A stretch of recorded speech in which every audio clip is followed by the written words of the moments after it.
Hi gas, welcome back. ಎಲ್ಲರೂ ಹೇಗಿದ್ದೀರಾ? Hope ಎಲ್ಲರೂ ಚೆನ್ನಾಗಿದ್ದೀರಾ ಅನ್ಕೊಂಡಿದ್ದೀನಿ. ಯಾರೆಲ್ಲ ಹೊಸದಾಗಿ ನನ್ನ ಚಾನೆಲ್ ನೋಡ್ತಾ ಇದ್ರೆ ಪ್ಲೀಸ್ ಸಬ್ಸ್ಕ್ರೈಬ್ ಮಾಡ್ಕೊಳ್ಳಿ, ಹಾಗೆ ಬೆಲ್ ಐಕಾನ್ ಕೂಡ ಪ್ರೆಸ್ ಮಾಡ್ಕೊಳ್ಳಿ. ಇವತ್ತು ತುಂಬಾನೇ ಸಿಂಪಲ್ ಆಗಿ ಒಂದು 5 ಮಿನಿಟ್ಸ್ ಅಲ್ಲಿ ಮಾಡ್ಕೊಳ್ಳುವಂತ ಬೆಂಡೆಕಾಯಿ ಫ್ರೈನ ಅಥವಾ ಬೆಂಡೆಕಾಯಿ ಡ್ರೈನ ಹೇಗೆ ಮಾಡೋದು ಅಂತ ತೋರಿಸ್ಕೊಡ್ತಾ ಇದ್ದೀನಿ.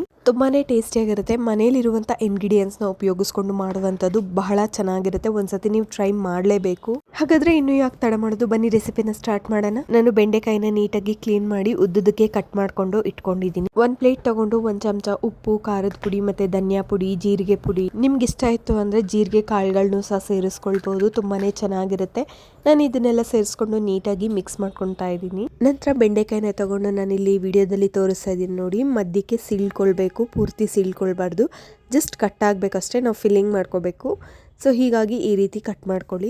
ಎಲ್ಲ ಬೆಂಡೆಕಾಯಿಗಳನ್ನು ಇದೇ ರೀತಿನಲ್ಲಿ ಕಟ್ ಮಾಡ್ಕೊಳ್ಬೇಕಾಗತ್ತೆ. ನೆಕ್ಸ್ಟ್ ನಾವು ಪೌಡರ್ನ ರೆಡಿ ಮಾಡಿ ಇಟ್ಕೊಂಡಿದ್ವಲ್ಲ, ಅದನ್ನ ನೋಡಿ ಈ ರೀತಿ ಮಧ್ಯಭಾಗಕ್ಕೆ ಪೌಡರ್ನ ಫಿಲ್ಲಿಂಗ್ ಮಾಡ್ಕೊಳ್ಬೇಕಾಗತ್ತೆ. ಎಲ್ಲಾ ಬೆಂಡೆಕಾಯಿಗಳಿಗೂ ಈ ರೀತಿನೇ ಫಿಲ್ ಮಾಡ್ಕೊಂಡು ಎತ್ತಿಟ್ಕೊಳ್ಳಿ. ಇದನ್ನ ನೀವು ಮ್ಯಾರಿನೇಟ್ ಮಾಡಬೇಕು ಅಥವಾ ಒಂದು 5 ನಿಮಿಷ ಎತ್ತಿಡ್ಬೇಕು ಅನ್ನೋದು ಏನಿಲ್ಲ. ಜಸ್ಟ್ ನೀವು ಪೌಡರ್ ಫಿಲ್ ಮಾಡಿದ ತಕ್ಷಣ ಪ್ಯಾನ್ ಇಟ್ಕೊಂಡು ಇಮಿಡಿಯೇಟ್ ಮಾಡ್ಕೊಳ್ಳೋದೇನೆ. ಬೆಂಡೆಕಾಯಿ ಇದೆ, ಏನ್ ಮಾಡ್ಬೇಕು ಅಂತ ಗೊತ್ತಾಗ್ತಾ ಇಲ್ಲ, ಬೆಂಡೆಕಾಯಿ ನಮ್ಮ ಮನೆಯಲ್ಲಿ ತಿನ್ನೋದೇ ಇಲ್ಲ, ಇಷ್ಟನೇ ಪಡೋದಿಲ್ಲ ಅಂತವ್ರಿಗೆ ಇಂಥ ಒಂದು ರೆಸಿಪಿನ ಮಾಡ್ಕೊಡಿ. ತುಂಬಾನೇ ಇಷ್ಟಪಟ್ಟು ತಿಂತಾರೆ. ಇಷ್ಟ ಮಾಡ್ಕೊಂಡಿದೀವಿ ಅಂತ ಅಂದ್ರೆ 5 ಮಿನಿಟ್ಸ್ ಸಾಕು, ಬೇಗನೆ ಆಗ್ಬಿಡುತ್ತೆ. ಒಂದ್ ಫ್ರೈಯಿಂಗ್ ಪ್ಯಾನ್ ಇಟ್ಕೊಂಡು ಅದಕ್ಕೆ ಒಂದ್ ಸ್ವಲ್ಪ ಜಾಸ್ತಿನೇ ಎಣ್ಣೆ ಹಾಕಬೇಕು. ಒಂದು 4 to 5 ಟೇಬಲ್ ಸ್ಪೂನ್ ಆಗೋಷ್ಟು ಎಣ್ಣೆನ ಸೇರಿಸ್ಕೊಂಡಿದೀನಿ. ನಾನು ಪೌಡರ್ ಗಳನ್ನ ಮಿಕ್ಸ್ ಮಾಡ್ಕೊಳ್ಬೇಕಾದ್ರೆ ಅರಿಶಿನ ಪುಡಿ ಮತ್ತೆ ಜೀರಿಗೆ ಕಾಳುಗಳನ್ನ ಸೇರಿಸ್ಕೊಂಡಿಲ್ಲ. ಸೊ ನಾನು ಈ ಟೈಮ್ ಅಲ್ಲಿ ಸೇರಿಸ್ಕೊಳ್ತೀನಿ. ನೀವು ಬೇಕಾದ್ರೆ ಪೌಡರ್ ಗಳಲ್ಲೇ ಸೇರಿಸ್ಕೋಬಹುದು, ಯಾವುದೇ ರೀತಿಯಾದಂತ ವ್ಯತ್ಯಾಸ ಆಗೋದಿಲ್ಲ. ನೋಡಿ, ಎಣ್ಣೆ ಕಾದ್ಮೇಲೆ ಜೀರಿಗೆನ ಹಾಕೊಂಡು ಈಗ ನಾನು ಒಂದೊಂದೇ ಬೆಂಡೆಕಾಯಿಗಳನ್ನ ಸೇರಿಸ್ಕೊಳ್ತಾ ಇದ್ದೀನಿ.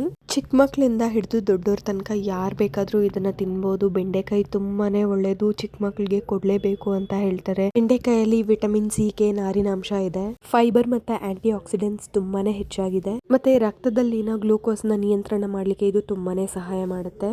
ಜೀರ್ಣಕ್ರಿಯೆಗೆ ತುಂಬಾನೇ ಒಳ್ಳೇದು. ಇದರಲ್ಲಿ ತುಂಬಾನೇ ಹೆಚ್ಚಾಗಿರುವಂತ ಬೆನಿಫಿಟ್ಸ್ ನಾವು ಪಡ್ಕೊಳ್ಬಹುದು. ಮುಂದಿನ ವಿಡಿಯೋದಲ್ಲಿ ಬೆಂಡೆಕಾಯಿ ರೆಸಿಪೀಸ್ ಮಾಡ್ತಾ ಇರ್ತೀನಿ, ಆಗ ನಿಮ್ಗೆ ಹೆಚ್ಚೆಚ್ಚು ಡೀಟೇಲ್ಸ್ ನಾನು ತಿಳಿಸ್ಕೊಡ್ತಾ ಇರ್ತೀನಿ. ಸೊ ಈಗ ಆಯಿಲ್ ಅಲ್ಲಿ ಹಾಕಿದ್ಮೇಲೆ ನೀಟಾಗಿ ಫ್ರೈ ಮಾಡ್ಕೊಳ್ಬೇಕು. ಇದರಲ್ಲಿರುವ ಲೋಳೆ ಅಂಶ ಎಲ್ಲ ಬಿಟ್ಕೊಳುತ್ತೆ, ಅಲ್ಲಿವರೆಗೂ ನೀಟಾಗಿ ಫ್ರೈ ಮಾಡ್ಕೊಳ್ಬೇಕು.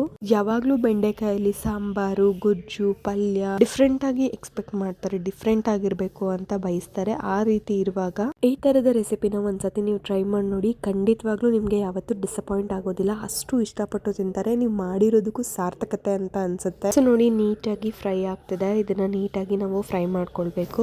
ಬೆಂಡೆಕಾಯಿನ ಒಂದ್ ಸ್ವಲ್ಪ ಹೊತ್ತು ಹಾಗೆ ಬಿಡಬೇಕು, ಅದು ಆಯಿಲ್ ಅಲ್ಲಿ ನೀಟಾಗಿ ಫ್ರೈ ಆಗ್ಬೇಕು. ನೋಡಿ ಯಾವ ರೀತಿ ಇದ್ದಿತ್ತು ಬೆಂಡೆಕಾಯಿ, ಯಾವ ರೀತಿ ಕಲರ್ ಚೇಂಜ್ ಆಗಿದೆ ಅಂತ ಹೇಳಿ. ಈ ರೀತಿ ಆಗ್ಬೇಕು. ನಾವು ಎಷ್ಟು ಬೆಂಡೆಕಾಯಿ ತಗೊಂಡಿದ್ವಿ ಅದು ಎಷ್ಟು ಕಡಿಮೆ ಆಗಿದೆ ನೀವೇ ನೋಡ್ತಿರ್ಬೋದು. ಇನ್ನೊಂದು ಏನು ಅಂತ ಹೇಳಿದ್ರೆ, ನೀವು ಈ ರೆಸಿಪಿ ಮಾಡ್ಬೇಕಾದ್ರೆ ಒಂದ್ ಸ್ವಲ್ಪ ಉಪ್ಪನ್ನ ಕಡಿಮೆ ಹಾಕೊಳ್ಳಿ. ನಾವು ಕಂಪ್ಲೀಟ್ ಆಯಿಲ್ ಅಲ್ಲಿ ಫ್ರೈ ಮಾಡ್ತಿರೋದ್ರಿಂದ ಬೆಂಡೆಕಾಯಿ ತನ್ನ ಸೈಜ್ ನ ಕಡಿಮೆ ಮಾಡ್ಕೊಳ್ಳುತ್ತೆ, ಮತ್ತೆ ಉಪ್ಪಿನ ಅಂಶ ಕೂಡ ಜಾಸ್ತಿ ಆಗ್ಬಿಡುತ್ತೆ. ಅಕಸ್ಮಾತ್ ಉಪ್ಪು ಏನಾದ್ರೂ ಕಮ್ಮಿ ಇತ್ತು ಅಂತ ಹೇಳಿದ್ರೆ ನಾವು ಮೇಲೆಗಡೆ ಅಡ್ಜಸ್ಟ್ ಮಾಡ್ಕೊಳ್ಬಹುದು, ಬಟ್ ಉಪ್ಪು ಜಾಸ್ತಿ ಆದ್ರೆ ತಿನ್ನಕ್ ಆಗೋದಿಲ್ಲ. ಹೀಗಾಗಿ ಉಪ್ಪು ಖಾರನ ನೋಡ್ಕೊಂಡು ಅಡ್ಜಸ್ಟ್ ಮಾಡ್ಕೊಳ್ಳಿ. ಈಗ ನಾನು ಪ್ಲೇಟ್ ಅಲ್ಲಿ ಆಗ್ಲೇ ಮಿಕ್ಸ್ ಮಾಡಿ ಇಟ್ಕೊಂಡಿದ್ವಲ್ಲ, ಅದು ಒಂದ್ ಸ್ವಲ್ಪ ಆಯ್ತು.